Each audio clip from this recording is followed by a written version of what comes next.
On the 20th of March, the Robert Sobukwe House Committee formally resigned following an incident of assault that took place within the residence and the refusal of higher residence leadership to release a statement acknowledging this assault. A student from Robert Sobukwe House describes the Housecom's resignation and their reasons for doing so. At first, I found out via rumors during breakfast the day of, and then we were emailed about it, and then about 2 weeks later, we had a meeting about it.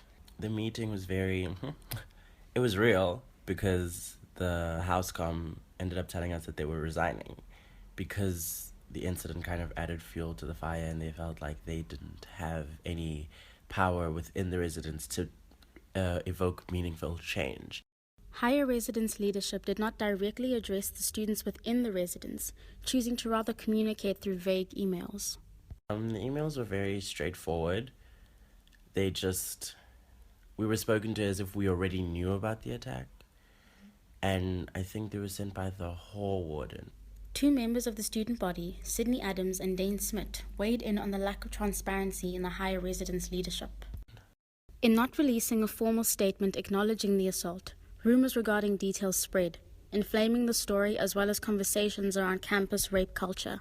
The fact that it's not something that's been spoken about openly and it's not something that people are being warned about openly, it kind of creates a sort of, it's not really there. No, not at all. I don't think that the whole leadership has been transparent because they're completely denying it and they're not giving any information as to what happened. They're not confirming nor denying it. There seems to be consensus that higher residence leadership has a responsibility to be transparent about issues of assault and for their actions to not protect perpetrators or the image of their residences. The main role of wardens and whole leadership is just to give them that guidance system because we're here to learn. So you can go up to your sub-wardens or warden and ask for that advice, but I don't think if you ask them to protect you because you've done something wrong, they should, in their integrity, say, look, you've messed up and you should be held accountable for this, not protect them.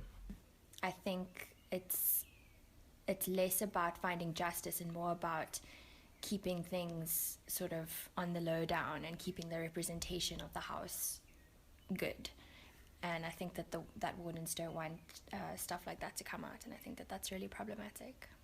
I feel like they may have not said anything because they didn't want to project, but I also feel like it was low-key a sort of protection thing. Like, we can't ruin our reputation and such, so yeah.